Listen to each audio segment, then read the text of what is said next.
அன்று பிதாவை ஸ்தோத்திரிக்கிறேன், கர்த்தாவை ஸ்தோத்திரிக்கிறேன். தேவனே, நாள் மட்டும் பாதுகாத்து என் தேவனுக்கு நன்றி செலுத்துகிறேன். இன்றைய நாளை கர்த்தாவை எனக்கு சிறப்பானதாகவும் ஆண்டவர் எனக்கு மாற்றி கொடுத்தமைக்காக நன்றி செலுத்துகிறேன். ஆண்டவரே, எல்லா நாளுக்காகவும் நன்றி செலுத்துகிறேன். தேவனே, நீர் என்னோடு இருப்பதற்காக நன்றி. ஆண்டவரே, உம்முடைய கிருபையும் உம்முடைய தயவும் என் மீது எப்போதும் இருப்பதற்காக நன்றி செலுத்துகிறேன். கர்த்தாவே, எல்லாம் உள்ள இயேசுவின் நாமத்தில் வேண்டுகிறேன். கர்த்தாவே, இந்த வேதபார வகுப்பை ஆண்டவரே நீர் ஆசீர்வதித்து தருமாறு வேண்டிக் கொள்கிறேன். நீரே கூட இருந்து பொறுப்படுத்தி எனக்கு தேவையானதை கற்றுத்தரும்படி எல்லாம் உள்ள இயேசுவின் நாமத்தில் வேண்டுகிறேன். கிறிஸ்துவுக்குள் பிரியமானவர்களே, இன்னைக்கு நம்ம தெரிந்து கொள்ள போற வேத பகுதி பரிசுத்த வேதாகமம் ஆதியாகமம் 32ஆம் அதிகாரம். யாக்கோபு பிரயாணம் பண்ணுகையில் தேவதூதர்கள் அவனை சந்தித்தார்கள். யாக்கோபு அவர்களை கண்டபோது இது தேவனுடைய சேனை என்று சொல்லி அந்த ஸ்தலத்திற்கு மக்னாயிம் என்று பெயரிட்டான். பின்பு யாக்கோபு ஏதோம் சீமையாகிய சேயூர் தேசத்தில் இருக்கிற தன் சகோதரனாகிய ஏசாவின் இடத்திற்கு போகும்படி ஆட்களை அழைப்பித்து, நீங்கள் என் ஆண்டவனாகிய ஏசாவின் இடத்தில் போய் நான் இதுவரைக்கும் லாபானிடத்தில் தங்கியிருந்தேன் என்றும் எனக்கு எருதுகளும் கழுதைகளும் ஆடுகளும் வேலைக்காரரும் வேலைக்காரிகளும் உண்டென்றும் உம்முடைய கண்களில் எனக்கு தயவு கிடைக்கத்தக்க ஆண்டவனாகிய உமக்கு இதை அறிவிக்கும்படி ஆட்களை அனுப்பினேன் என்றும் உம்முடைய தாசனாகிய யாக்கோபு சொல்லச் சொன்னான். யாக்கோபு சொல்லச் சொன்னான் என்று சொல்லும்படி கட்டளை கொடுத்து தனக்கு முன்னாக அவர்களை அனுப்பினான்.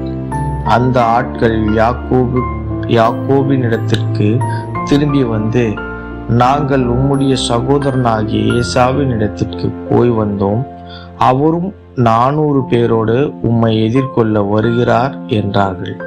அப்பொழுது யாக்கோபு மிகவும் பயந்து வியாகுலப்பட்டு தன்னிடத்தில் இருந்த ஜனங்களையும் ஆடுகளையும் ஒட்டகங்களையும் 2 பகுதியாக பிரித்து, ஏசா ஒரு பகுதியின் மேல் விழுந்து அதை முறியடித்தாலும் மற்ற பகுதி தப்பித்து கொள்ள இடமுண்டு என்றான். பின்பு யாக்கோபு தன் தகப்பனாகிய ஆபிரகாமின் தேவனும் தன் தகப்பனாகிய ஈசாக்கின் தேவனுமாய் இருக்கிறாரே, உன் தேசத்துக்கும் உன் இனத்தாரிடத்திற்கும் திரும்பி போ, உனக்கு நன்மை செய்வேன் என்று என்னோட சொல்லியிருக்கிற கர்த்தாவே, அடியேனுக்கு தேவரீர் காண்பித்த எல்லா தயவுக்கும் எல்லா சத்தியத்துக்கும் நான் எவ்வளவேனும் பாத்திரன் அல்ல. நான் கோலும் கையுமாய் இந்த யோர்தானை கடந்து போனேன். இப்பொழுது 2 பரிவாரங்களையும் உடையவனானேன். என் சகோதரனாகிய ஏசாவின் கைக்கு என்னை தப்புவீன். அவன் வந்து என்னையும் பிள்ளைகளையும் தாய்மார்களையும் முறியடிப்பான் என்று அவனுக்கு நான் பயந்திருக்கிறேன். தேவரீரோ, நான் உனக்கு மெய்யாகவே நன்மை செய்து உன் சந்ததியை எண்ணி முடியாத கடற்கரை மணலைப் போல மிகவும் பெருக பண்ணுவேன் என்று சொன்னீரே என்றான். அன்று ராத்திரி அவர் அங்கே தங்கி தன் கைக்கு உதவினவைகளையே தன் சகோதரனாகிய ஏசாவுக்கு வெகுமானமாக 200 வெள்ளாடுகளையும் 20 வெள்ளாட்டு கடாக்களையும் 200 செம்மறி ஆடுகளையும் 20 ஆட்டு கடாக்களையும் பால் கொடுக்கிற 30 ஒட்டகங்களையும் அவைகளின் குட்டிகளையும் 40 கடாரிகளையும் 10 காளைகளையும் 20 கோழிகை கழுதைகளையும் 10 கழுதை குட்டிகளையும் பிரித்தெடுத்து வேலைக்காரர் கையில் ஒவ்வொரு மந்தையை தனித்தனியாக ஒப்புவித்து, நீங்கள் மந்தைக்கு முன்னும் பின்னுமாக இடம் விட்டு எனக்கு முன்னாக ஓட்டிக்கொண்டு போங்கள் என்று தன் வேலைக்காரருக்கு சொல்லி, முன்னே போகிறவனை நோக்கி, என் சகோதரனாகிய ஏசா உனக்கு எதிர்பட்டு, நீ யாருடையவன், எங்கே போகிறாய், உனக்கு முன் போகிற மந்தை யாருடையது என்று உன்னை கேட்டால் நீ, இது உமது அடியானாகிய யாக்கோபுடையது, இது என் ஆண்டவனாகிய ஏசாவுக்கு அனுப்பப்படுகிற வெகுமதி, இதோ அவனும் எங்கள் பின்னே வருகிறான் என்று சொல் என்றான். 2ஆம் 3ஆம் வேலைக்காரனையும் மந்தைகளின் பின்னாலே போகிற அனைவரையும் நோக்கி, நீங்களும் ஏசாவை காணும் போது இந்த பரிகாரமாக அவனோட சொல்லி, இதோ உமது அடியானாகிய யாக்கோபு எங்கள் பின்னாலே வருகிறான் என்றும் சொல்லுங்கள் என்று கட்டளையிட்டான். முன்னே வெகுமதியை அனுப்பி அவனை சாந்தப்படுத்தி கொண்டு, பின்பு அவன் முகத்தை பார்ப்பேன், அப்பொழுது ஒருவேளை என் பேரில் தயவாய் இருப்பான் என்றான். அந்தபடியே வெகுமதி அவனுக்கு முன் போயிற்று. அவனோ அந்த ராத்திரி பாளையத்திலே தங்கி ராத்திரியில் எழுந்திருந்து தன் 2 மனைவிகளையும் தன் 2 பணிவிடைக்காரிகளையும் தன்னுடைய 11 குமாரரையும் கூட்டிக் கொண்டு யாப்போக்கு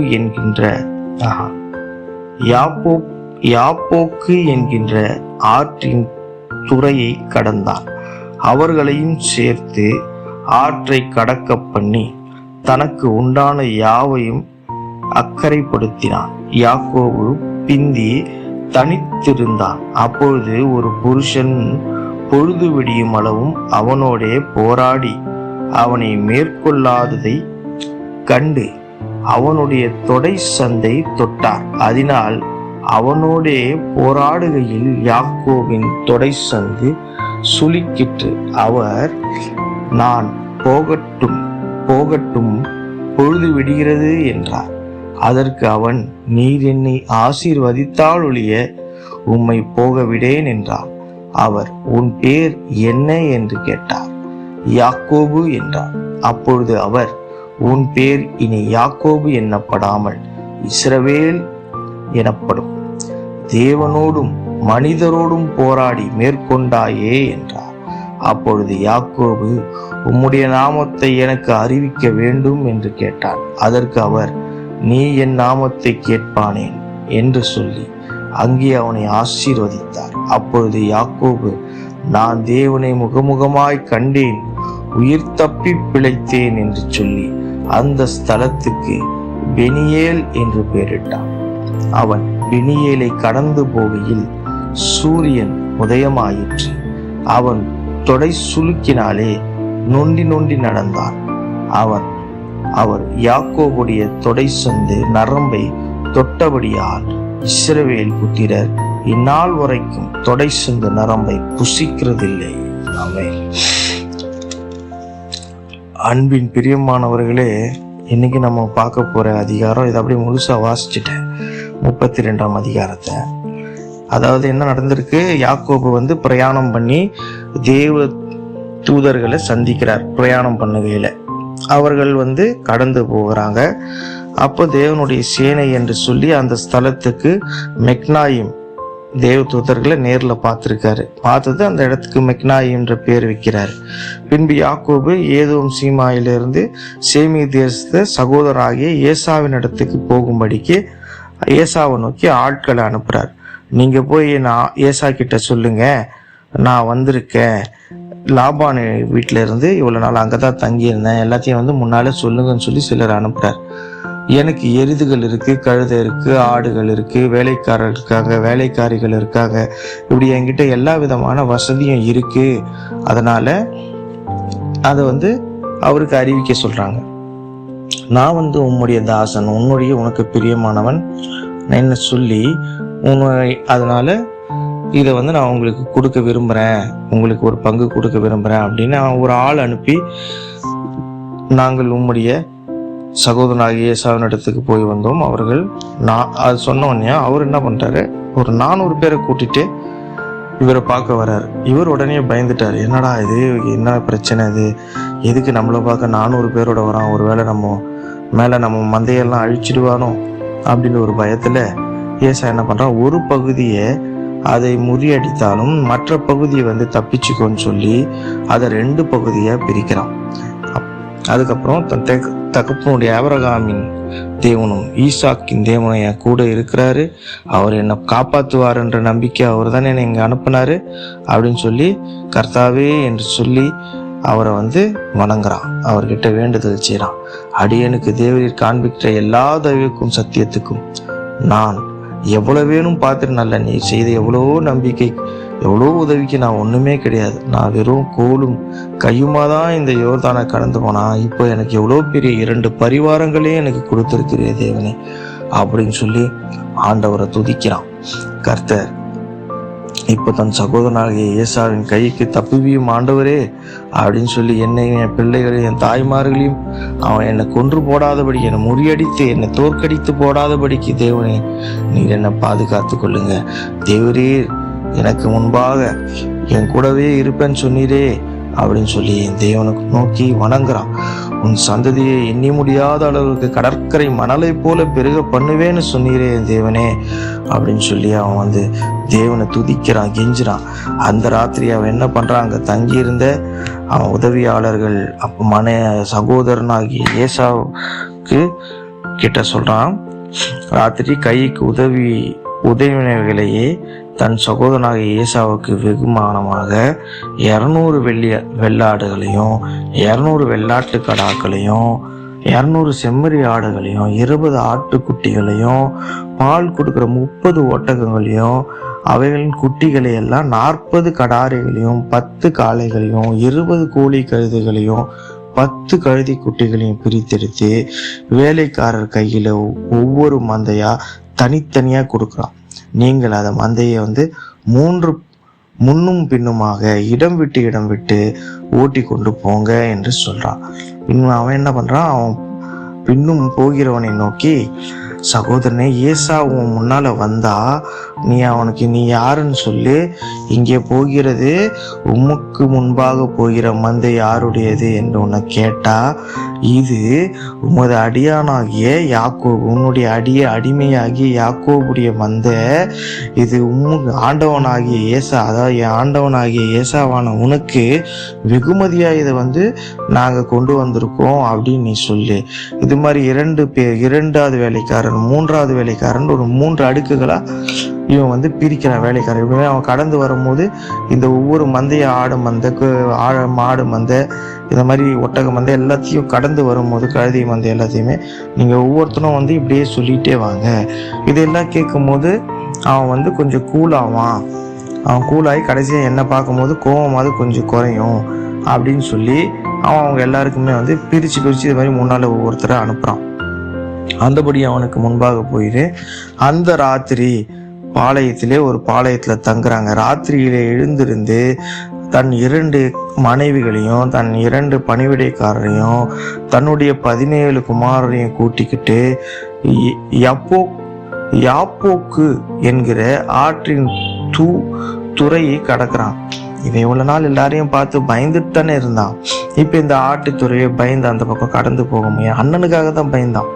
இப்ப கடந்து அப்படி போகும்போது அவரை சேர்ந்த ஆற்றை கடக்க பண்ணி தனக்கு உண்டான யாவையும் அக்கறைப்படுத்தினான்.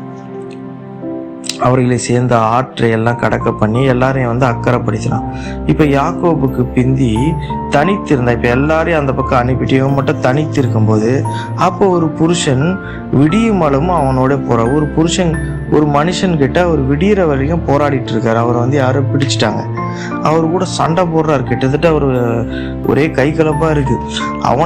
அவ மேற்கொள்வதை கண்டு அவனுடைய தொடை சந்தி, இவன் வந்து யாரு, யாக்கோபு வந்து அந்த புருஷனே வந்து ஜெயிக்கிற மாதிரி காணும் போது அவருடைய எக்ஸ்டர்னல் பவரை யூஸ் பண்ணி அவனுடைய தொடை சந்தி நரம்பு வந்து கட் பண்ணிடுறாரு. யாக்கோபுடைய தொடை சந்தி சுளுக்கிடுச்சு. இப்ப தான் போகட்டும் பொழுது விடியது அப்படின்னு அவன் வந்து அந்த மனிதன் கேட்கும் போது, நீர் என்னை ஆசீர்வதித்தாலொழியே உண்மை நான் போக விடேன் அப்படின்னா. ஏன்னா யாக்கோபு யாருன்னு அதை கண்டுபிடிச்சிட்டாரு, தேவ தூதன்னு கண்டுபிடிச்சிட்டாரு.